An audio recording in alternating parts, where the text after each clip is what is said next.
Bismillahirrahmanirrahim. Assalamu alaikum friends. In this video lecture, we would be talking that how Aristotle was an ungrateful student of the Plato. ये तो हमें पता है कि Aristotle Plato का student था और हम ये भी जानते हैं कि he was no doubt a very great student of the Plato. और बहुत सारी एरियाज़ ऐसे हैं जहाँ एरिस्टोटल और प्लेटो जो है सिमिलर पॉइंट ऑफ व्यू रखते हैं, लेकिन कुछ एरियाज़ ऐसे हैं जहाँ एरिस्टोटल और Plato different point of views रखते हैं। तो इसलिए हम कह सकते हैं Aristotle was a great but ungrateful student of the Plato. So let's see how he was an ungrateful student of the Plato. Okay, so if we look at table of contents के इस lecture में हम क्या क्या चीज़ें cover करेंगे, तो हम बात करेंगे एरिस्टोटल की स्लेवरी के ऊपर। उसका स्लेवरी के ऊपर क्या कॉन्सेप्ट था, हमने पहले लेक्चर में थोड़ा बहुत उसके ऊपर बात की भी है। और फिर उसकी प्रॉपर्टी के ऊपर बात करेंगे कि वो किस तरह से प्रॉपर्टी को देखता था, क्योंकि अब हम जो है दोनों का कंपैरिजन कर रहे हैं, प्लेटो और एरिस्टोटल का।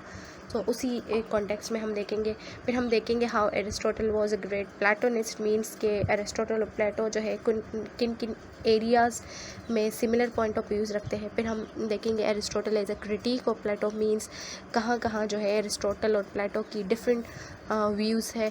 और फिर लास्ट में हम कंक्लूड करेंगे। Okay, so let's talk about the Aristotle concept of slavery.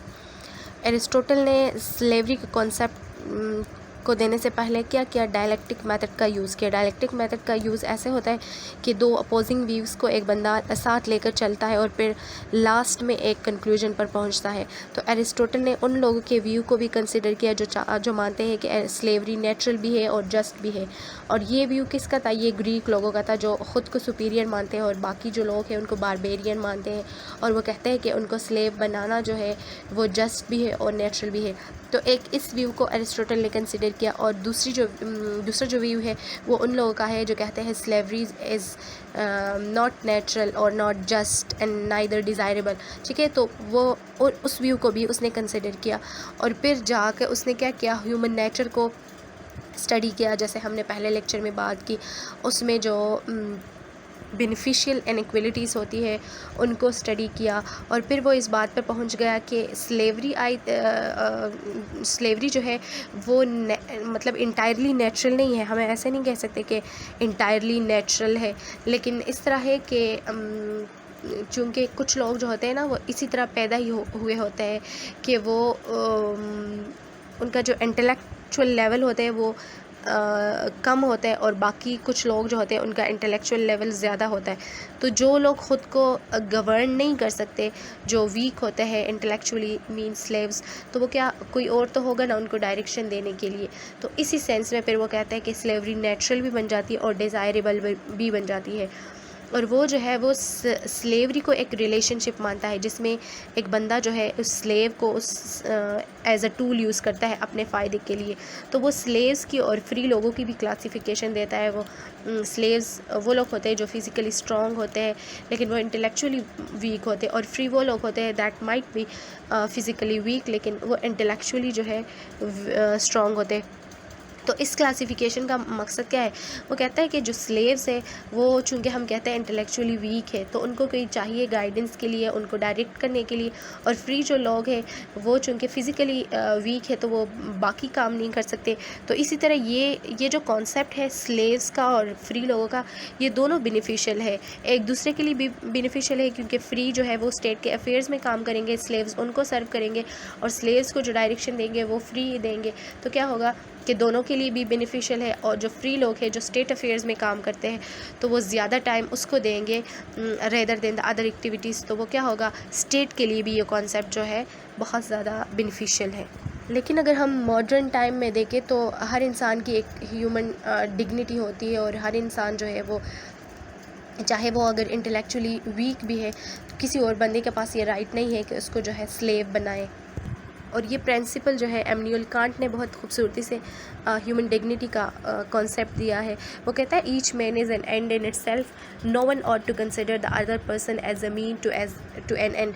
यानी हर इंसान जो है ना वो अपने इंसान की जो अपनी डिग्निटी है वो ऐसा है कि वो एक एंड है। यानी वो कोई भी इंसान जो है ये राइट किसी भी इंसान के पास नहीं है कि वो दूसरे बंदे को as a mean as a ज़रिया जो है वो इस्तेमाल कर सके अपने किसी मकसद को पूरा कर। Aristotle views on the private property.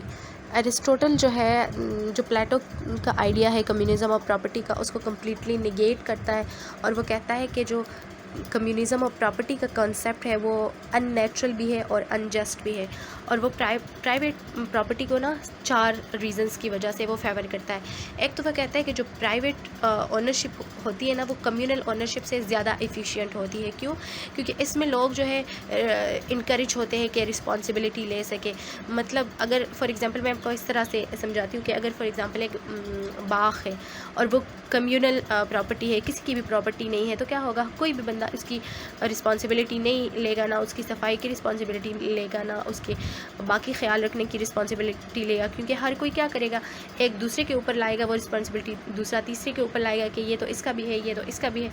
तो इसी तरह एफिशिएंसी की बात करता है प्राइवेट प्रॉपर्टी की। एरिस्टोटल के जो प्राइवेट प्रॉपर्टी है वो ज़्यादा इफ़िशिएंट होता है कम्युनल प्रॉपर्टी से, और इसमें लोग जो है कम से कम अपनी प्रॉपर्टी की जो है रिस्पॉन्सिबिलिटी लेते हैं। और जब एक बंदा रिस्पॉन्सिबिलिटी लेगा तो क्या होगा, वो ज़्यादा प्रोडक्टिव भी वो चीज़ बनती है। दूसरी जो रीज़न एरिस्टोटल ने दी है वो यूनिटी है। वो कहता है कि जो प्राइवेट प्रॉपर्टी है ना वो यूनिटी को फोस्टर करता है, और लोग जो है ना एक ही फॉर एग्ज़ाम्पल एक ही अगर प्रॉपर्टी है और सारे लोगों की है तो सारे लोग क्या होंगे, कॉन्फ्लिक्ट में चले जाएंगे ना उसके ऊपर। तो इसी तरह जब हर बंदे की अपनी प्राइवेट प्रॉपर्टी होगी तो इसी तरह कॉन्फ्लिक्ट जो है वो थोड़ा सा कम होगा।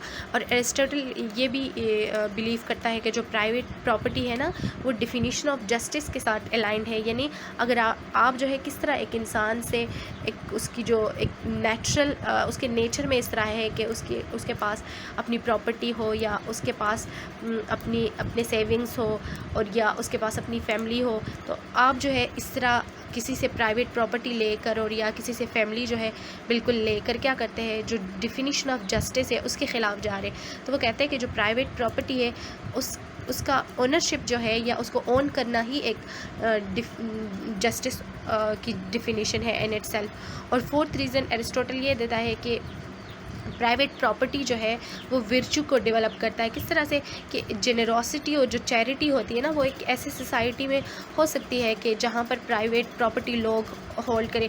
यानी अगर एक प्रॉपर्टी है, सपोज़ वो ना मेरी है ना आपकी है ना किसी और की है, तो किस तरह उसमें कोई बंदा चैरिटी देगा या किसी की हेल्प करेगा।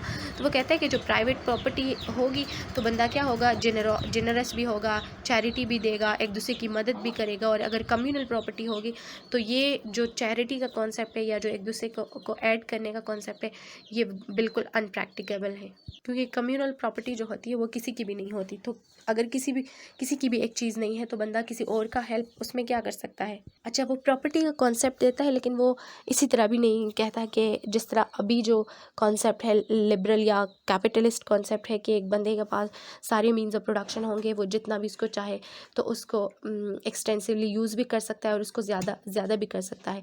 तो उसका जो कॉन्सेप्ट है वो कहता है कि प्रॉपर्टी जो है एज अ मीन यूज़ होगा टू द एंड जो है ना वो जस्टिस को इस्टेब्लिश करना है, वर्चू को इस्टेब्लिश करना है, ह्यूमन पर्सनालिटी को डेवलप करना है। तो ये प्रॉपर्टी जो है इतनी भी नहीं होगी कि उसको अपने स्टेट अफेयर्स से या जो वर्चुअस लाइफ वो डेवलप कर रहा है ह्यूमन बीइंग उससे उसको डिस्ट्रैक्ट करे। और तीसरा जो पॉइंट है वो एरिस्टोटल यूजरी जो है उसको बहुत ज़्यादा कंडेम करता है, और वो कहता है जो मनी है वो एक अनएनिमेट चीज़ है, ठीक है, वो एक लिविंग चीज़ नहीं है जो क्या करे, जो और ज़्यादा मनी को प्रोड्यूस करे जिस तरह यूजुअली में होता है। तो वो कहता है कि सोसाइटी में जो है यूजुअली को प्रोहिबिट करना चाहिए, क्योंकि किसी भी स्टेट का जो एंड होना चाहिए या जो मकसद होना चाहिए वो वेल्थ को गेन करना या बहुत ज़्यादा मनी को एक्यूमुलेट करना इस तरह नहीं है। उसका एरिस्टोटल के ख़्याल में जो स्टेट का एक एंड है वो ह्यूमन डेवलपमेंट है, वो वर्चू को डेवलप करना है, वो पर्सनालिटी को डेवलप करना है, वो जस्टिस को इस्टेब्लिश करना है। तो मनी होना चाहिए, प्राइवेट प्रॉपर्टी भी होनी चाहिए, लेकिन इतनी कि जो एक मेजर एंड है स्टेट का उससे लोग डिस्ट्रैक्ट ना हो और लोग जो है इतनी प्राइवेट प्रॉपर्टी या इतना वेल्थ या सेविंग्स जो है वो रख सकते हैं जिनमें उनमें रिस्पॉन्सिबिलिटी का सेंस भी हो, यूनिटी भी हो, और वो चैरिटी भी जो है एक दूसरे को एड भी कर सके। और वो ये भी बात कहता है, if the wealth could make the states great the Phoenician would be the greatest of all. वो कहता है कि अगर वेल्थ से ही एक बंदा ग्रेट बन सकता है, कोई स्टेट ग्रेट बन सकते हैं। जो फोनीशियन पीपल्स होते थे उनके पास तो बहुत ज़्यादा वेल्थ होता था, तो फिर तो होना चाहिए था कि वो सबसे ज़्यादा ग्रेटेस्ट थे, लेकिन ऐसा नहीं है। तो इस बात से उसका ये मतलब है कि प्राइवेट प्रॉपर्टी होनी चाहिए, वेल्थ होना चाहिए, लेकिन वो जो है हमें या किसी भी स्टेट को वेल्थ को के एक्यूमुलेशन को या उसके गेन को अपना। अच्छा, अगर हम अब बात करें कि एरिस्टोटल और प्लेटो जो है वो किन किन पॉइंट्स पर एग्री करते थे, कौन से ऐसे व्यूज़ थे या कौन से कॉन्सेप्ट्स थे जिन पे एरिस्टोटल और प्लेटो दोनों एग्री करते थे। So the first one is कि प्लेटो बिलीव करता था कि रियलिटी जो है उसकी दो काजेस होती है। एक होती है उसकी मटेरियल काज, और दूसरी उसकी होती है फॉर्मल काज यानी आइडियल काज। और प्लेटो इन दोनों काजेस में जो सबसे ज़्यादा इंपॉर्टेंस देता है वो फॉर्म्स को देता है। वो कहता है the forms are the perfect exemplars of the properties and kinds that exist in the world. यानी दुनिया में जितने भी प्रॉपर्टीज़ हैं, जितने भी काइंड्स है किसी भी चीज़ों की या प्रॉपर्टीज़ है, तो क्या होता है कि फॉर्म्स जो है ही उसका परफेक्ट एग्जाम्पलर है। यानी वो मटीरियल काज को इतना ज़्यादा इम्पोर्टेंस नहीं देता, लेकिन एरिस्टोटल जो है वो दोनों को इक्वली इम्पोर्टेंस देता है। वो कहता है कि फॉर्म भी और मैटर भी दोनों जो है इक्वली इम्पोर्टेंट है, और फॉर्म और मैटर एक दूसरे के बग़ैर नहीं रह सकते। अच्छा, अगर हम बात करें ना कि प्लेटो ने रियलिटी को दो काजेस दिए हैं कि रियलिटी के दो काजेस होते हैं, जैसे हमने बात की एक फॉर्मल काज और एक मटेरियल काज, लेकिन एरिस्टोटल जो है वो रियलिटी को चार काजेस देते हैं। वो फॉर्मल काज भी देता है, वो मटेरियल काज भी देता है, वो एफिशिएंट काज भी देता है, और वो लास्ट में फाइनल काज भी देता है। लेकिन अब हम बात तो कर रहे हैं कि प्लेटो और एरिस्टोटल कहाँ कहाँ एग्री करते थे ना, तो हमने वो दो बाकी एरिस्टोटल के जो काजेस है वो हमने एक्सप्लेन नहीं किए यहाँ पर। अगले स्लाइड में हम उसको एक्सप्लेन करेंगे। अच्छा, तो एरिस्टोटल जो है वो थोड़ा सा यहाँ डिफ़र करता है प्लेटो से, यानी दोनों के व्यूज़ है, दोनों फॉर्म को भी मानते हैं, दोनों मैट्रिक को भी मानते हैं, लेकिन प्लेटो जो है ऑन द अदर हैंड वो ज़्यादा इंपॉर्टेंस फॉर्म्स को देता है। एरिस्टोटल जो है वो दोनों को इक्वली इंपॉर्टेंस देता है। अच्छा, the second point is for both philosopher the central problem of the ethics at the achievement of happiness. Plato consider intellectual virtue while Aristotle both intellectual and moral virtue for acquiring happiness. अच्छा, दोनों जो philosophers हैं ना, चाहे Aristotle है या चाहे प्लेटो है, तो उनके लिए एथिक्स जो है ना, एथिक्स का जो मेजर प्रॉब्लम है या सेंट्रल प्रॉब्लम है एथिक्स का, यानी एथिक्स का काम क्या है, वो है अचीवमेंट ऑफ हैप्पीनेस। अच्छा, यहाँ मैं थोड़ा सा एक्सप्लेन करूँ अचीवमेंट ऑफ हैप्पीनेस से ना प्लेटो का और ना एरिस्टोटल का वही हैप्पीनेस मुराद है जैसे अभी हम लोग कहते हैं प्लेजेंट स्टेट ऑफ माइंड को हम क्या कहते हैं, हैप्पीनेस कहते हैं। तो एरिस्टोटल और प्लेटो दोनों के लिए प्लेजेंट स्टेट ऑफ माइंड को हैप्पीनेस वो नहीं कहते थे, वो क्या कहते थे, ह्यूमन डेवलपमेंट को और मॉरल डेवलपमेंट को। ठीक है, तो अब अगर प्लेटो की हम बात करें तो उसके ख़्याल में सिर्फ जो विजडम है, इंटेलेक्चुअल वर्चू जो है, जो विजडम है, वो ही काफ़ी है हैप्पीनेस को अचीव करने के लिए। जबकि एरिस्टोटल जो है वो इंटेलेक्चुअल को भी मानता है, वो विजडम को भी मानता है, और साथ में वो मॉरल वर्चू को भी मानता है। जिस तरह वो गोल्डन मीन का प्रिंसिपल देता है ना, दो एक्सट्रीम्स के दरमियान जो एक मिडल पाथ की बात करता है, और जैसे कॉवर्डनेस और रशनेस के दरमियान वो करेज की बात करता है, तो इसी तरह और वो विजडम की भी कभी कभी बात करता है। तो एरिस्टोटल के लिए इंटेलेक्चुअल और मॉरल वर्चू दोनों ज़रूरी है हैप्पीनेस को एक्वायर करने के लिए, हैप्पीनेस को अचीव करने के लिए।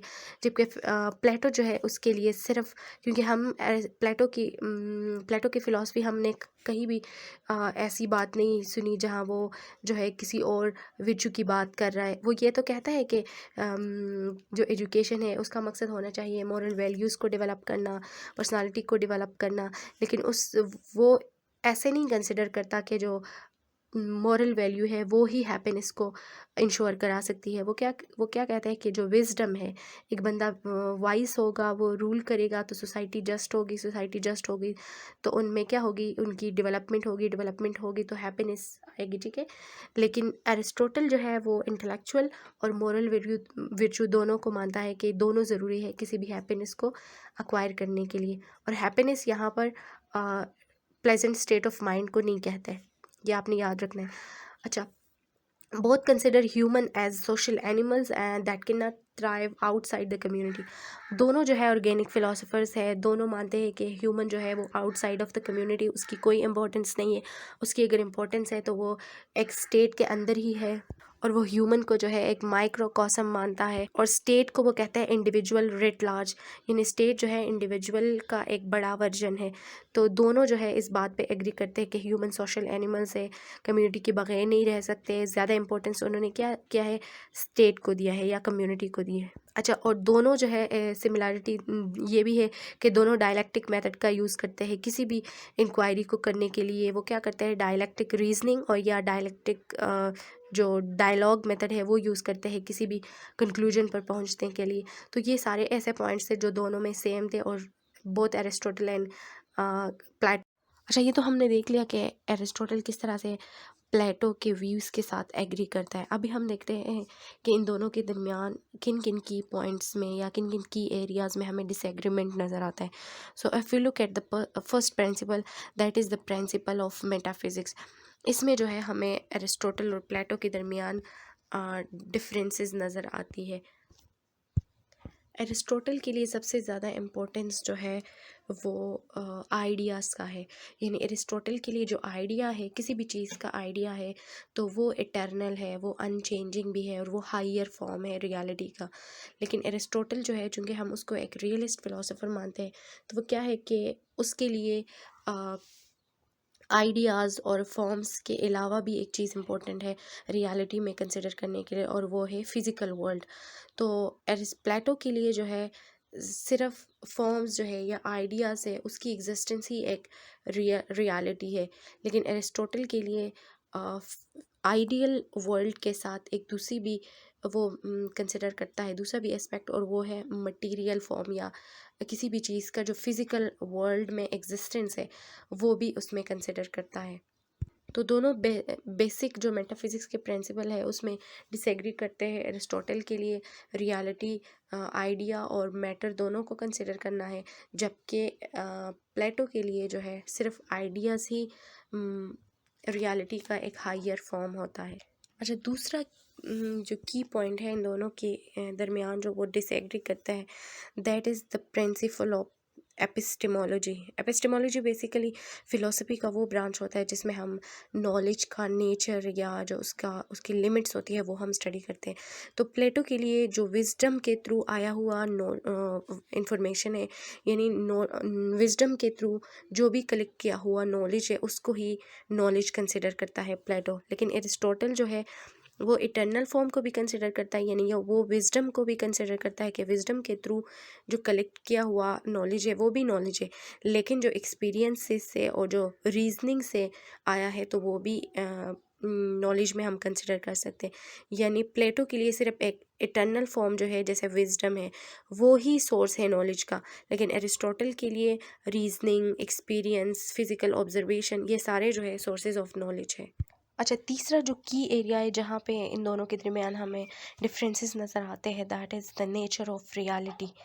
प्लेटो के लिए रियलिटी जो है वो इटर्नल है और वो अनचेंजिंग है, और प्लेटो के लिए रियलिटी क्या है, प्लेटो के लिए रियलिटी जो जो एब्स्ट्रैक्ट फॉर्म होती है, जो आइडियाज़ होती है, वो ही रियलिटी है।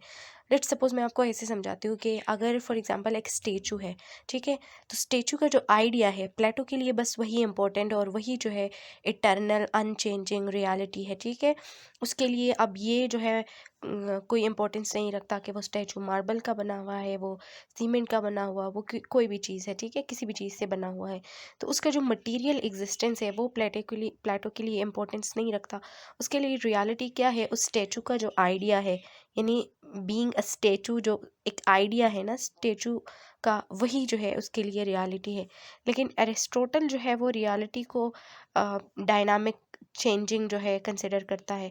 उसके लिए रियलिटी जो है वो सिर्फ आइडियाज़ और या एब्स्ट्रैक्ट फॉर्म्स नहीं होती।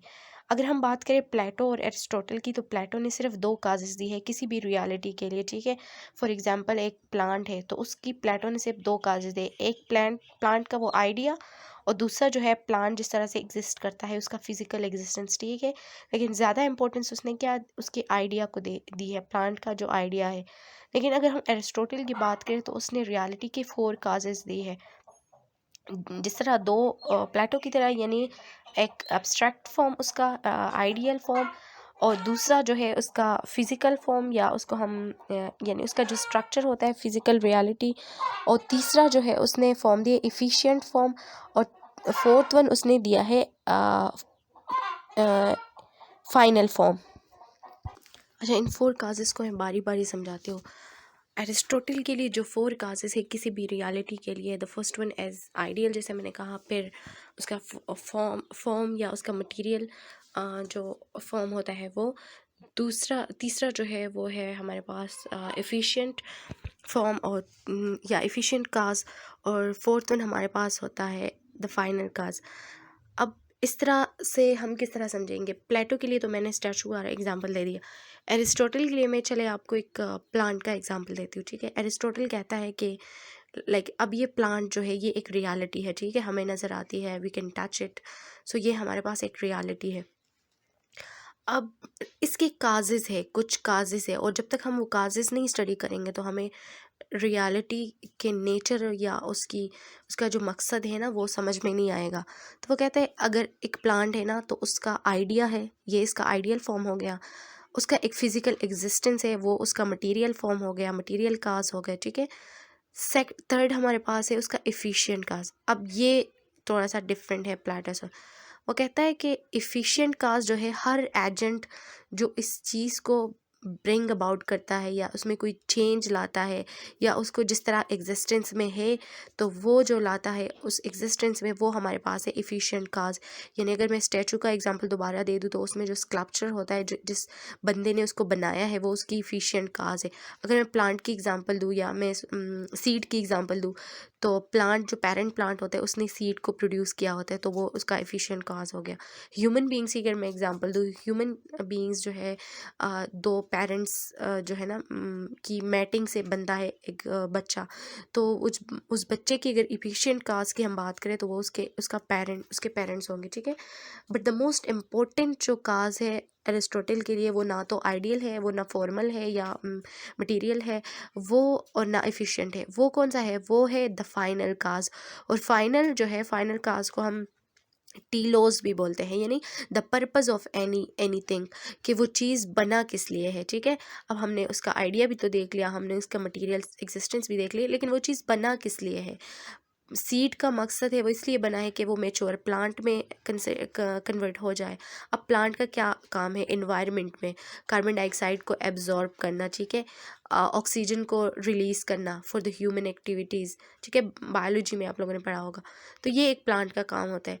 एरिस्टोटल के लिए ह्यूमन बींग्स जो है उसका क्या है? उसका फाइनल काज क्या है? उसका फाइनल काज है कि वो एक वेल इस्टेब्लिश्ड उसकी पर्सनालिटी हो और उसमें विजडम आ जाए और उसकी जो है इंटेलेक्चुअल डेवलपमेंट हो। तो ये जो पर्पज़ है, एंड्स जो है किसी भी चीज़ का, एरिस्टोटल के लिए वो ज़्यादा इम्पोर्टेंस है। तो यहाँ हमें डिफरेंस दिखाई देता है दोनों के लिए।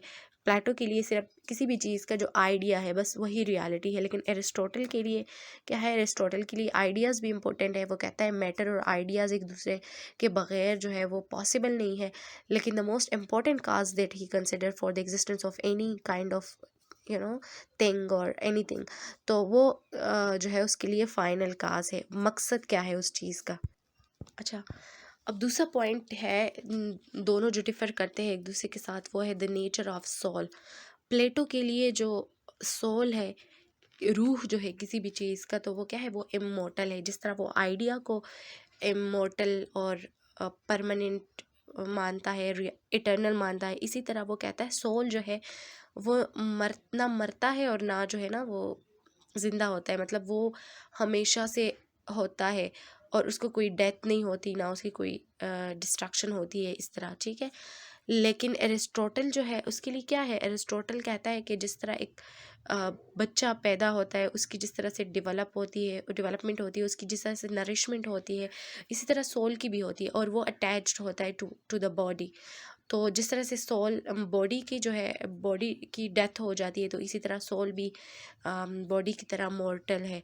अनलाइक द प्लेटो जो कहता है कि सोल इमॉर्टल है, एरिस्टोटल बिलीव करता है कि सोल जो है just like a body is mortal element.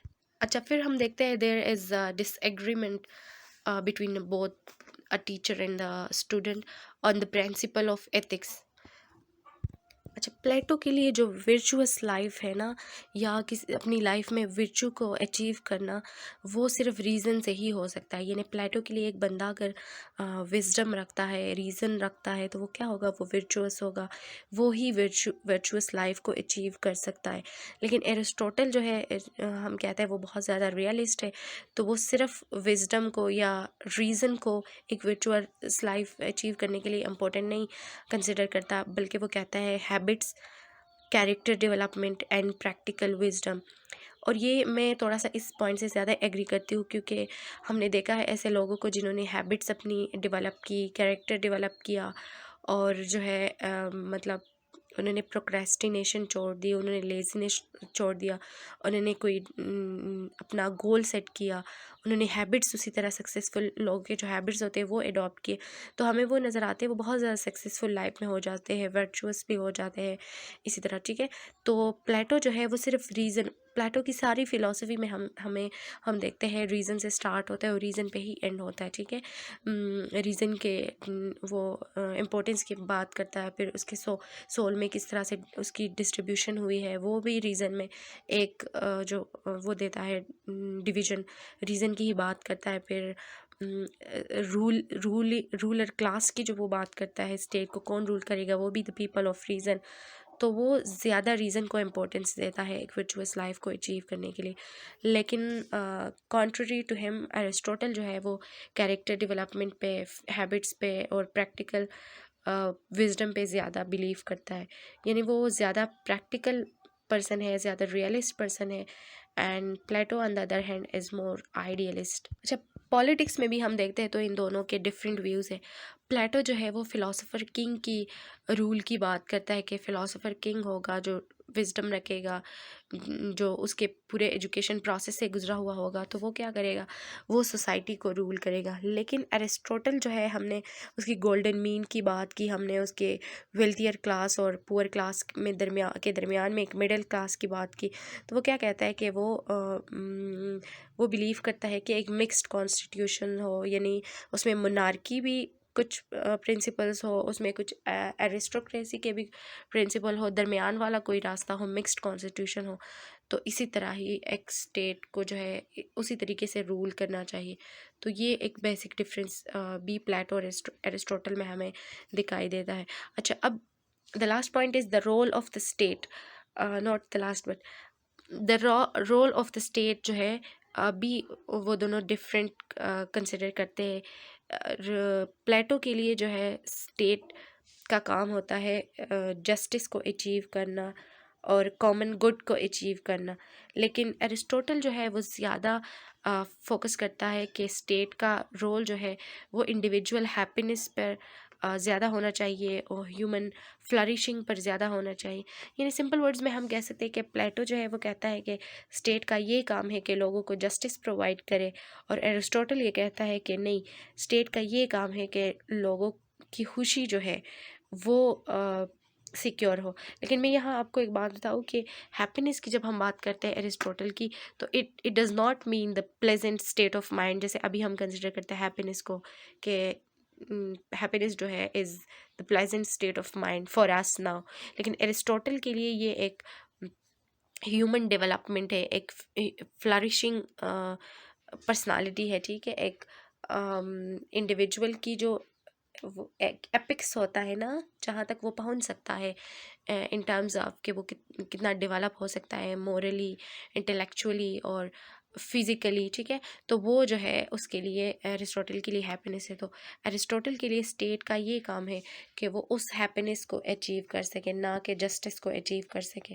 अच्छा, हमें प्रॉपर्टी होल्डिंग में और कम्युनिज़म में भी इनके दोनों के डिफरेंसेस नज़र आते हैं। हमने देखा था कि प्लेटो जो है वो कम्युनिज़म और प्रॉपर्टी और कम्युनिज्म ऑफ फैमिली पे बिलीव करता है। लेकिन Aristotle on the other hand कहता है कि ये बिल्कुल अननेचुरल भी है और ये जो है पॉसिबल भी नहीं है, प्रैक्टिकेबल भी नहीं है किसी भी स्टेट से। क्योंकि अगर आप लोगों से प्रॉपर्टी लेंगे या आप लोगों से फैमिली लेंगे तो ज़ाहिर है उनमें रिस्पॉन्सिबिलिटी नहीं होगी, उनमें यूनिटी पे नहीं होगी, जैसे हमने पहले इन चीज़ों की बात की। तो एरिस्टोटल और प्लेटो जो है द प्रॉपर्टी होल्डिंग और कम्युनिज्म में भी डिफरेंट व्यूज़ रखते हैं। अच्छा, last point is about the slavery. So अगर हम प्लेटो और एरिस्टोटल को देखें तो वो एंशियंट ग्रीस में रहते थे और वहाँ पर स्लेवरी जो है वो प्रैक्टिस होती थी।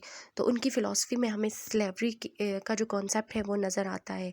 और एरिस्टोटल जो है talks much about the natural slavery, जहाँ पर नेचुरली कुछ लोग इस तरह बोर्न हुए होते हैं जो इन्फीरियर होते हैं, मीन इंटेलेक्चुअली इंपीरियर होते हैं, वो अपने आप को गवर्न नहीं कर सकते, तो कोई बंदा उनके लिए चाहिए होता है जो उनको डायरेक्ट करे, ठीक है। लेकिन प्लेटो भी जो है स्लेवरी की बात करता है, वो कहता है कि ये स्टेट के लिए एसेंशियल है। और वो ये भी बात करता है एरिस्टोटल की तरह कि स्लेव्स को जो है एजुकेशन देना चाहिए। प्लेटो स्लेव्स की एजुकेशन की बात करता है, एरिस्टोटल एज सच एजुकेशन की बात नहीं करता, लेकिन वो भी फेयर ट्रीटमेंट की और ये बात करता है कि अगर वो डेवलप हो जाए इंटेलेक्चुअली तो फिर आप उनको फ्री कर सकते हैं। लेकिन डिफरेंस हमें कहाँ नज़र आता है कि Aristotle talks much about the natural slaves, जबकि जो प्लेटो है वो पॉलिटिकल और सोशल नेसेसिटी के बेस पर स्लेवरी को जस्टिफाई करता है। वो कहता है कि इसी तरह एज सच कोई कॉन्सेप्ट नहीं है कि स्लेव्स जो है वो नेचुरली होते हैं इस तरह इन्फीरियर, लेकिन स्टेट के लिए ज़रूरी है कि कुछ लोग जो है वो स्लेव्स हो, यानी वो कुछ इन्फीरियर हो इंटेलेक्चुअली, वो फिज़िकली स्ट्रॉन्ग हो, तो वो कुछ एक्टिविटीज़ कैरीड आउट करे। जिस तरह से उसने सोल की डिस्ट्रीब्यूशन, सोल में एलिमेंट्स की डिस्ट्रीब्यूशन की है, तो उसमें भी एक क्लास है जिसमें लोग जो है वो सिर्फ ट्रेड करेंगे और बाकी जो है कुछ नहीं करेंगे, उनका काम होगा ट्रेड एज अ ट्रेडर्स वो परफॉर्म करेंगे। और